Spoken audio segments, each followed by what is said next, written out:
பரிசுத்தராமத்துக்கு மகிமை உண்டாவதாக. இந்த அருமையான தருணத்திலே கிறிஸ்து நாமத்தினாலே உங்களை சந்திப்பதில் மகிழ்ச்சியை நான் காரணத்தை குறித்து தியானிக்க போகிறோம். சங்கீதம் 102 வசனம் வாசிக்கலாமா?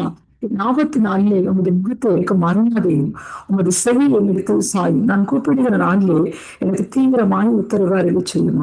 நாளேயா எத்தனை பிள்ளைகளை இந்த சங்கீதம் என்ன சங்கீதம் அப்படின்னு பார்த்தீங்கன்னா, கஷ்டப்படுறவன், துயரப்படுகிறவன், துக்கத்துல மூழ்கி கத்தரிடத்தில் தன்னுடைய வியாகுலத்தை தெரிவித்து செய்யும் விண்ணப்பம். இந்த சங்கீதத்துக்கு பேரே கஷ்டப்படுறவங்க செய்யற விண்ணப்பம் தான். அந்த விண்ணப்பத்துல ஒரு வார்த்தையை நம்ம இப்ப வச்சுட்டு இருக்கோம். என்ன? இந்த 54 உமது முகத்தை எனக்கு மறையாதேயும் அப்படின்னா, இந்த சங்கீதத்தை நம்ம வாசிக்கும் போது தெரியுது, 54 கர்த்தர் முகத்தை மறைத்துக் கொள்வார்.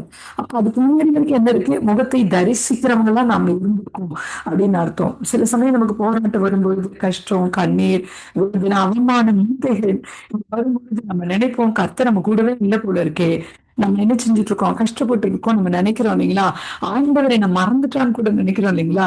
இல்ல, அதுதான் இல்லை. ஆண்டவர் இந்த வசனம் சொல்லுகிறது, முகத்தை மறைத்துக் கொள்கிறார். கொஞ்ச நேரம் என்னை பொழுது நான் உன்னை கைவிட்டேன், ஆனாலும் உருக்கமான இரக்கங்களால் நான் உன்னை சேர்த்துக் கொண்டேன். ஏசாயால சொல்லப்பட்டிருக்கு இல்லையா? அந்த மாதிரி ஏன் இந்த மாதிரி ஆபத்து காண வருது, ஏன் தொல்லைகள், ஏன் உபத்திரம் வருது, ஏன் அவமானம் வருது அப்படின்னா, கர்த்தருடைய முகத்தை பார்க்க வாஞ்சிக்க வைக்கும்படியாக தான். கொஞ்சம் அலட்சியப்படுத்தி இருக்கலாம், நம்ம ஜெபத்தை அலட்சியப்படுத்தி இருக்கலாம், தேவாலயத்தை அலட்சியப்படுத்தி இருக்கலாம், கர்த்தருடைய வார்த்தையை அலட்சியப்படுத்தி இருக்கலாம். அப்ப இந்த மாதிரி போராட்டங்கள் வந்து அடுத்த செகண்ட் நம்ம எங்க வருங்க? உண்மையான தெய்வ பிள்ளை தெய்வ சன்னிதானத்துக்கு வந்துடும். அங்க வந்து கர்த்தரை சத்தம் போட்டு தொழுது கொள்ளும். அந்த இடத்துலதான் உங்களோட சொல்லி உன்னிடத்தில் சாயும். நான் கூப்பிடுகிற நாளிலே எனக்கு தீவிரமாய் உத்தரவு அருள் செய்யும். ஆமீன். ஆண்டவரை பார்த்து பக்தன் சொல்றான், உங்க செவி என்கிட்ட சாய்த்து வைங்க. கேளாதவர் போல மௌனமா இருக்கலாம். உங்க ஜெபம் நெடுநாளா சொல்லிட்டே இருக்கலாம், எனக்கு ஒரு குழந்தை இல்லையே, எனக்கு ஒரு குழந்தையை கொடுங்க அப்படின்னு நெடுநாளா கேட்கலாம். எனக்கு ஒரு வீடு கொடுங்க நெடுநாளா கேட்கலாம். எனக்கு ஒரு கையின் பிரயாசம் ஆசீர்வதிக்கப்படலையே, ஏதாவது வேலை கொடுங்க நெடுநாளா ஜெபிக்கிறவங்களா இருக்கலாம். ஆனா கேளாதவர் போல மௌனமா இருக்கலாம். எதுக்காக அப்படின்னா, உங்க ஜெபத்தை இன்னும் கொஞ்சம் நீங்க ரைஸ் பண்ணணும் என்பதற்காக, உங்க ஜெப வாழ்க்கை இன்னும் கொஞ்சம் அதிகப்படுத்த வேண்டும் என்பதற்காக, உங்க ஜெபத்துல இன்னும் நீங்க உறுதியா இருக்க வேண்டும் என்பதற்காக அவர் கேளாதவர் போல இருக்கலாம். அந்த நேரத்துல கர்த்தரின் ஜெபத்தை கேட்கலாம், அவ்வளவுதான். அப்படிலாம் இல்லை, அவர் கேட்கிறவர். ஆமென், அல்லேலூயா. கூப்பிடுகிற காக்கை குஞ்சுக்கு பதில் கொடுக்கிற தேவன். உங்களை விட்டுருவாரா? உங்களை கை விட்டுருவாரா? உங்க ஜெபத்தை கேட்காம இருப்பாரா? கேட்பாரு. ஆனா இங்க சொல்லப்படுகிறது, எனக்கு தீவிரமாய் உத்தரவு அருளிச்சு. இந்த மாதிரியான பக்தன் பாருங்க, இல்ல சீக்கிரமா. தீவிரம் என்பது என்ன? ரொம்ப அதிவேகமாக அப்படின்னு அர்த்தம். அப்ப பதில் வந்து எப்படி வரணுமா? இவருக்கு அதிவேகமா வரணுமா? இந்த கத்திரி பிள்ளைங்க ஆண்டவத்துல நீங்க ஜெபித்து இருக்கிறீங்களா? இங்க சங்கீதக்காரன் ஜெபிக்கிறான் பாருங்க, எனக்கு அதிவேகமா எனக்கு நீங்க என்ன செய்யணும்? அருள் புரியணும், பதில் சொல்லணும் அப்படிங்கிறாங்க. அப்படி நீங்க ஜெபிச்சிருக்கீங்களா? என்னைக்காவது என்ன ஜெபம் பண்ணுங்க, ஆண்டவரே எனக்கு அதிவேகமான தீவிரமான ஒரு பதில் எனக்கு இதுல செய்யுங்க. நீங்க ஆண்டவர்கிட்ட வெற்றி பெற்றுக் கொள்வீங்க. நீங்க ஆண்டவர் கூட நீங்க போராடுறீங்களா, அவ்வளவு வெற்றி பெற்றுக் கொள்ளலாம். யாக்கோபு வரை போறது ஒரு மனுஷன் இடத்துல கேட்பது போல ஆண்டவர் கேட்கிறாரு. விட பொழுது போறதா? எவ்வளவு பெரிய பலசாலி அவர் நினைச்சானே இனி பொழுது யாக்கோபை விட்டு மறைஞ்சிருக்க முடியும். ஆனா ஏன் மறையில? அவனுக்குள்ள இருந்த அந்த பாசம், அந்த விசுவாசம், அந்த நம்பிக்கை, இதெல்லாம் அவர் அவமாக்க விரும்பல. அவனோடு கூட ஒரு மனுஷனோடு மனுஷன் போராடுவது போல அவரோடு இருக்காரு. அப்ப இன்னைக்கு கர்த்தருடைய காலை பிடிச்சுக்கீங்க. யாக்கோபு போல போராட கற்றுக்கொள்ளலாம். இந்த சங்கீதம் அதுதான் நமக்கு கற்றுக் கொடுக்கிறது. தீவிரமான பதில் உங்களுக்கு வரும். அப்ப நீங்க தொடர்ந்து ஒரே நாளில ஒரே நேரத்துல தொடர்ந்து செவிக்க நீங்க கற்றுக்கொள்ளணும். ஆண்டவர் கூட நீங்க நேரம் செலவு பண்ண அது உங்க வாழ்க்கையை உயரமான ஸ்தானத்துக்கு வைப்பார். அதனால இந்த இடத்துல நம்ம 3 விஷயத்த கற்றுக்கொண்டோம். என்ன? மறைஞ்சிடாதீங்க, மறையாதீங்க. உங்க முகத்தை எனக்கு மறைக்காதீங்க, உங்க செவியை எனக்கு சாய்த்து கொடுங்க, எனக்கு சீக்கிரத்துல தீவிரமான ஒரு மறு உத்தரவு கொடுங்க, ஒரு பதில் கொடுங்க, ஒரு ரிசல்ட் கொடுங்க. இதுதான் இன்னைக்கு நம்ம கற்றுக்கொண்டோம். அப்ப இந்த நீங்க சங்கீதத்தை வச்சே நீங்க ஜெபிங்க, உங்க வாழ்க்கையில அற்புதம் நடக்காம. தொடர்ந்து ஜெபிக்கலாமா? தொடர்ந்து வார்த்தையை கேட்கலாம், ஜெபிக்கலாம். எங்க நல்ல தகப்பனே, இந்த வார்த்தையில அருமையான காரியத்தை நீங்க கற்றுக் கொடுத்திருக்கீங்க. யாரெல்லாம் அது பிடிச்சுக்கிட்டு ஜெபிக்கிறாங்களோ அவங்க வீட்டுல ஒரு அற்புதத்தை செய்யுங்கய்யா. உங்க முகத்தை மறைக்காதீங்க. அந்த செவியை நீங்க அவங்களுக்கு சாய்க்காம இருக்காதீங்க. சீக்கிரத்துல பதில் கொடுக்காம ஆண்டவரே ஒரு நாள் இருந்துடாதீங்க. அவங்களுக்கு எல்லாவற்றையும் செய்யுங்க. உங்க முகத்தை காண்பீங்க, செவியை சாய்த்து கொடுங்க, சீக்கிரத்துல பதில் கொடுங்க. உங்க நன்மையினால் திருப்தி ஆக்குங்க. காத்துக்கொள்ளுங்க, வழிநடத்துங்க. கேட்கிறோம், கேட்க போகிறேன். ஒவ்வொரு பிள்ளைகளை ஆசீர்வதி இயேசு நாமத்தில் பிதாவே. ஆமென். God bless you all. ஆமீன் ஆமீன். தேவ ஊழியர் பாஸ்டர் கிறிஸ்டின் டைட்டஸ் அவர்கள் இந்திய மண்ணிலிருந்து எடுத்து வந்த ஜீவ வார்த்தை எடுத்து வந்தோம். கர்த்தர் தாமே அவற்றுக்கூடாக வழிநடத்தினார். சங்கீதம் 102:1 கூறப்பட்ட அந்த வசனங்களுக்கு கூடாக வழிநடத்தினார். கர்த்தருக்கு நன்றி செலுத்துவோம். நாங்கள் இந்த வேளையிலும் ஜீவ வார்த்தை கூடாக தேவ ஊழியர் சகோதரி வாணி வெங்கட் அவர்கள் போனியோ தேசத்திலிருந்து எடுத்து வருகிறார். மார்க்கு 9:23 நீ விசுவாசிக்க கூடுமானால் ஆகும், விசுவாசிக்கிறவனுக்கு எல்லாம் கூடும். ஆமேன். கேட்போம், ஆசீர்வாதங்களை பெற்றுக்கொள்வோம். பிரியமானவர்களே, நமக்கு ஜீவ வார்த்தை சுவிசேஷம் அதிகாரம் 23வது வசனம். நீ விசுவாசிக்க கூடுமானால் ஆகும், விசுவாசிக்கிறவனுக்கு எல்லாம் கூடும். எனக்கு அருமையான சகோதர சகோதரிகளே, இன்றைய நாளில் கர்த்தர் நீங்கள் சாராத இடத்திலிருந்து ஆசீர்வாதங்களையும் பெற்று தருகிற நாளாய் வாக்கு பண்ணி ஆசீர்வதித்து இருக்கின்றார். என்னிடம் அநேகருடைய வாழ்க்கையில் எதிர்பார்ப்புகள் தேவைகள் காணப்படுவதால் அதற்காக நீண்ட நாளை ஜெபித்தும் பல வகைகளை முயற்சி செய்தும் பல நாடியும் இருப்பீர்கள். எந்த பலனை சோர்ந்து போய் காணப்படுவீர்களானால் இன்றைக்கு தான் கர்த்தர் சொல்கிறார், நான் இல்லாதவைகளை இருக்கிறவைகளை அழைக்கிற தேவன் என்று. அதனால் இன்றைக்கு நீங்கள் உங்கள் வாழ்க்கையில் எல்லாம் இல்லை என்ற வார்த்தையை கேட்டீர்கள், அவைகளை இன்றைக்கு பெற்றுக்கொள்ள போகிறீர்கள். ஆகவே வார்த்தையை விசுவாசிங்கள், ஆசீர்வாதங்களை பெற்றுக்கொள்ளுங்கள். இன்றைக்கு நாம் வேதத்திலிருந்து கர்த்தரையும் விசுவாசித்தவர்கள் பெற்றுக்கொண்ட பழுத்த நன்மைகளை, ஆசீர்வாதங்களை குறித்து விசுவாசத்தில் வெட்டினார்கள் வாய்க்காலை. 2 ராஜாக்களின் புஸ்தகம் 3வது அதிகாரத்தை நாம் வாசிக்கையில் அங்கே 3 ராஜாக்களை குறித்து பார்க்கின்றோம். அவர்களின் பிரச்சனைகளுக்கு தீர்வு காணும்படி தீர்க்கதரிசியை நாடி செல்கிறவர்களே அடுத்து பிரச்சனைகள் தங்களின் வழி பிரயாணத்திற்கு கொண்டு போனவர்கள் எல்லாம் செலவு அந்நீர் இல்லாமல் போகிறது. பாதையானதால் என்ன செய்வதென்று அறியாதவர்களாய் பிரச்சனை செல்லுகிறவர்களையும் மற்ற தீர்க்கதரிசி மூலமாய் அவர்களின் இல்லாமையை நிறைவு செய்யும்படி இடைப்படுகிறார். விசுவாசத்தில் வறண்ட பூமியில் வாய்க்காலை வெட்டும்படி சொல்லுகின்றார். கீழ்ப்படிந்து விசுவாசத்தில் வெட்ட தண்ணீர் அவர்களுக்கு மாத்திரமல்ல தேசத்தையே நிரம்பும் அளவிற்கு ஆசீர்வதிக்கப்பட்டு வாசித்தருகின்றோம். இன்றைக்கும் நீங்களும் கூட பல பிரச்சனைகளை கடந்து செல்கின்றீர்கள். மற்றொரு பிரச்சனை என்ற நிலையில் என்ன செய்வதற்கு அறியாதவர்களாய் ஆத்மீக வறண்டு காணப்படுகிறீர்கள். இன்றைக்கு உங்களின் சோர்ந்து போய் செய்வதற்கு திகைத்து இருக்கிற இதயத்தில் விசுவாச வார்த்தையாகிய வாய்க்கால்களை வெட்டும்படி பேசும்படி கர்த்தர் உரைக்கின்றார். மரணமும் ஜீவனும் உங்களின் அதிகாரத்தில் இருப்பதினால் ஜீவனை அறிக்கை செய்து பேசுங்கள். உங்களுக்கு எதிரான தடைகள் விலகும், பிரச்சனைகள் போராட்டங்களுக்கு முடிவு உண்டாகும். சூழ்நிலைகள் கூட உண்மையாய் எதிர்மறையாய் காணப்பட்டும் எதிர்பார்த்திருக்கிற இடத்தில் மனம் சோர்ந்து போய் காணப்படுகிறவர்களை விசுவாசிக்கிறவனுக்கு எல்லாம் என்ற வார்த்தையை சொல்லுகிற உங்கள் விசுவாசமே உலகத்தை ஜெயிக்கிற ஜெயம் என்பதன்படி நீங்கள் இன்றைக்கு எந்த காரியத்தையும் விசுவாசத்துடன் காத்திருக்கிறீர்களோ கர்த்தரின் வார்த்தை சொல்லுவது அவர் விதைக்கால இடத்தில் முளைக்கச் செய்கிறது என்று. இன்றைக்கு எந்த சூழ்நிலை உங்களுக்கு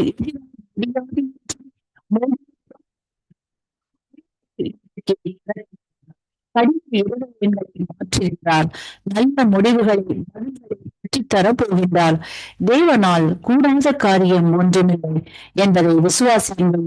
ஆசீர்வாதங்களை பெற்றுக்கொள்வீர்கள், அதிசயங்களை காண்பீர்கள். இன்றைக்கும் இந்த வார்த்தைகளை கேட்டுக்கொண்டிருக்கிற உங்கள் யாரேனும் கல்வாரி சிலுவையில் வைத்து பிறந்த இயேசுவை அறியாமலும் விசுவாசியாமல் இருக்கிறார்கள். இன்றைக்கு உங்களை ஒப்புக்கொடுங்கள், விசுவாசியுங்கள். இயேசு உங்களின் சூழ்நிலைகளை மாற்றி விடுவித்து ஆசீர்வதிப்பார். இந்த வார்த்தைகள் மூலம் கர்த்தர் இன்று உங்களை ஆசீர்வதிப்பாராக. ஆமீன் ஆமீன். தேவ ஊழிய சகோதரி வாணி வெங்கட் அவர்கள் போனியோ தேசத்திலிருந்து எடுத்து வந்த ஜீவ வார்த்தை கேட்டீர்கள். நாங்கள் இந்த வேளையிலும் ஜீவ மன்னாவோடு இணைவோம். தேவ ஊழியர் சகோதரி ஐரீன் அவர்கள் துபாய் தேசத்திலிருந்து எடுத்து வருகிற ஜீவ மன்னா. பாலைவனமான வாழ்க்கையை சோலைவனமாக மாற்றுவார். ஆமேன். கிறிஸ்துவுக்குள் பிரியமான தேவ பிள்ளைகளே, இயேசு கிறிஸ்துவின் நாமத்தில் வாழ்த்துக்கள்.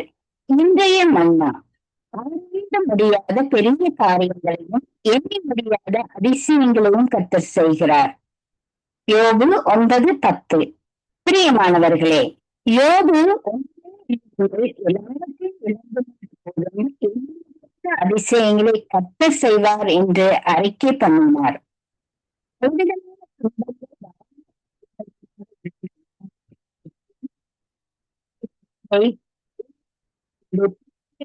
கொடுத்து அதே தேவன் இன்று உதவி செய்வார். யோபுவை போல கர்த்தரை நாடி உங்கள் கவலைகளை அவர் ஒப்புவீர்கள். இருப்பதை போல கிடைத்ததை போல திருப்பி தந்துங்கள். தேவனுடைய கிருபை வெள்ளம் விளைச்சல்கள் வாழ்ந்து போயிருக்கும் உங்கள் வாழ்க்கையின் மேல் ஊற்றப்படும் போது புத்துணர்ச்சி பிறக்கும். கர்த்தரை மகிமைப்படுத்துங்கள். கர்த்தர் தாமே உங்கள் ஆசீர்வதிப்பாராக.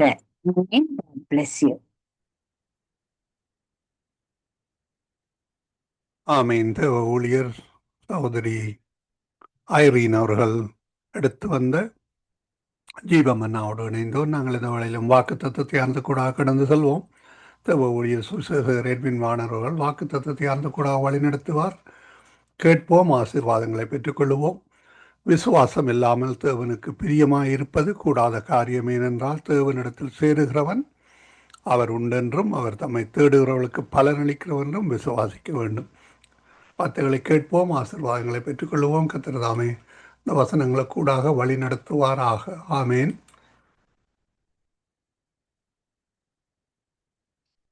கிறிஸ்துவுக்குள் அன்பான அன்பு உள்ளங்களை மீண்டுமாய் ஒரு புதிய வாக்குத்தத்தத்தோடு உங்களை நான் சந்திப்பதில் நான் மிக்க மகிழ்ச்சி அடைகிறேன். இன்றைய நாளைக்குரிய வார்த்தை, இன்றைய நாளிலும் 30ஆம் தேதி 10வது மாசம் 2025 ஆண்டு. இன்றைய நாளிலும் ஆண்டவர் நமக்கு கொடுக்கிற ஒரு அருமையான ஒரு வார்த்தை என்னவென்றால், எபிரேயரின் புஸ்தகம் 11வது அதிகாரம் 6வது வசனம். கர்த்தருடைய வார்த்தை சொல்லுகிறது, விசுவாசம் இல்லாமல் தேவனுக்கு பிரியமாய் இருப்பது கூடாத காரியம்.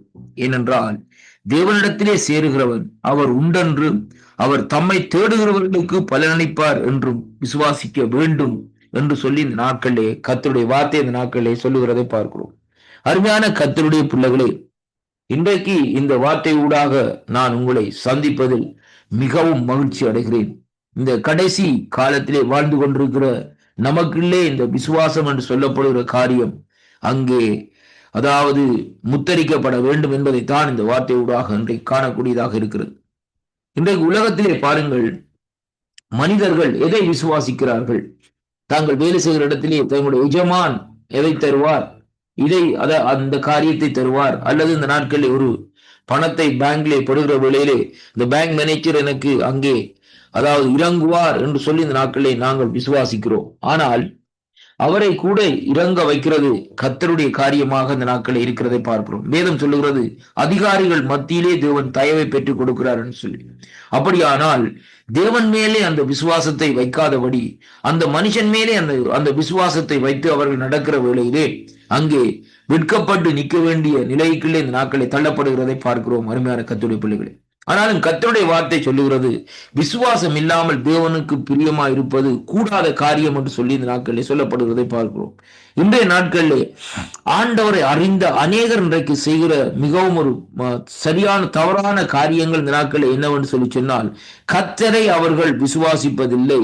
இன்றைக்கு அவர்கள் எதை விசுவாசிக்கிறார்கள் என்று சொல்லி இன்றைக்கு நாங்கள் பார்ப்போமா இருந்தால், மனுஷர்களை இந்த நாட்களில் விசுவாசிக்கிறதை பார்க்கக்கூடியதாக இருக்கிற கர்த்தருடைய பிள்ளைகளே, தங்களுக்கு ஒரு நெருக்கங்கள் வருகிற வேளையிலே அவள் என்ன செய்கிறார்கள், யாரிடத்திலே போய் இந்த நாட்களில் ஊழியங்களை செய்கிற ஊழியக்காரர்களா இருந்தாலும் சரி, அதே வேளையிலே விசுவாசிகளா இருந்தாலும் சரி, உடனே அவர்களிடத்திலே போய் இந்த நாட்களிலே எனக்கு தயவு செய்து உதவி செய்யுங்கள் என்று சொல்லி இந்த நாட்களிலே கேட்கிறதை அங்கே காணக்கூடியதாக இருக்கிறது அருமையான கர்த்தருடைய பிள்ளைகளே. ஆனாலும் பாருங்கள், அதே வேளையிலே கர்த்தருடைய ஊழியத்தை செய்கிறவர்கள் கர்த்தர் மேலே விசுவாசத்தை வைத்து இந்த நாட்களில் இருப்பார்களா இருந்தால் கர்த்தர் அவர்களை போஷிக்க வல்லவராய் இருக்கிறார் என்பதை குறித்து நாட்களை பார்க்கக்கூடியதாக இருக்கிறார் கர்த்தருடைய பிள்ளைகள்.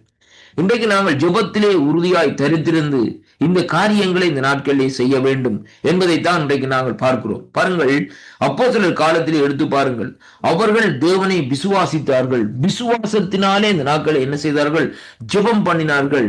தேவன் அவர்களுடைய தேவைகளை சந்தித்தது மட்டுமல்ல, பாதைகளை ஊழிய பாதைகளை திறந்து கொடுத்து அவர்களை ஆசீர்வதித்து தேவனுடைய கரம் கூட நடத்தினதை இந்த நாட்களை நாங்கள் வேதத்திலே பார்க்கக்கூடியதாக இருக்கிறது. அருமையான கர்த்தருடைய பிள்ளைகளே, இன்றைய நாட்களிலே நம்முடைய விசுவாசம் இந்த நாட்களிலே எப்படியாக இருக்கிறது என்பதுதான் மிகவும் ஒரு கேள்விக்குறியாக இந்த நாட்களிலே இருக்கிறது அருமையான கர்த்தருடைய பிள்ளைகளே. அதைத்தான் இந்த பகுதியிலே எபிரேயர் ஆக்கத்திலே இந்த நாட்களில் இப்படியாக எழுதி கொள்ளப்பட்டிருக்கிறது, விசுவாசம் இல்லாமல் தேவனுக்கு பிரியமா இருப்பது கூடாத காரியம் என்று சொல்லி இந்த நாட்களில் சொல்லப்படுகிறது அருமையான கர்த்தருடைய பிள்ளைகளே.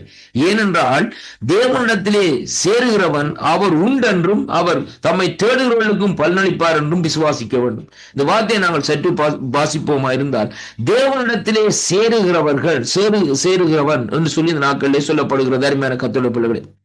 இரண்டாவது பகுதியிலே பாருங்கள், ஏனென்றால் தேவனிடத்திலே சேருகிறவன் என்றால் யார், ஆண்டவரை ஏற்றுக்கொள்ளுகிறவன், ஆண்டவரை நேசிக்கிறவன், ஆண்டவர் அங்கே உண்டென்று சொல்லி இந்த நாட்களே அவரை குறித்து இந்த நாட்களே சுவிசேஷத்தை சத்தியத்தை இந்த நாட்களில் சொல்லுகிற ஊழியக்காரர்களுக்கு குறித்து இந்த நாட்களில் இந்த வார்த்தை சொல்லப்பட்டிருக்கிறது.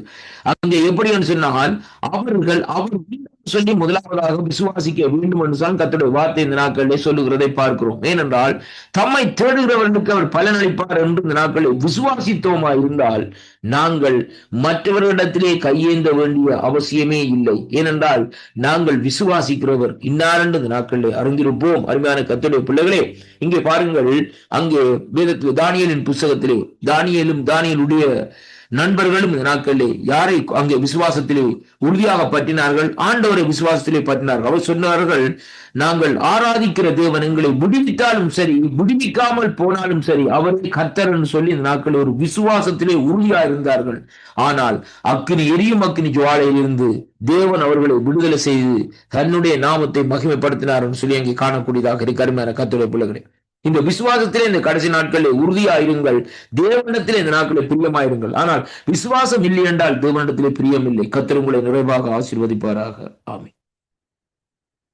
ஆமீன் ஆமீன். தேவ ஊழியர் சுசேரேட்பின் வானரவர்கள் வாக்கு தத்துவத்தை கூடாக வழி நடத்தினார். உங்களுக்கு ஆசீர்வாதமாக இருந்திருக்கும் விசுவாசிக்கிறோம். கர்த்தர் தாமே அந்த வசனங்களுக்கூடாக உங்களுடன் பேசியிருப்பார்னு விசுவாசிக்கிறோம். கர்த்தருடைய கரத்திலே ஒப்புவிப்போம். கர்த்தர் தாமே ஒன்றையும் வழி நடத்துவாராக.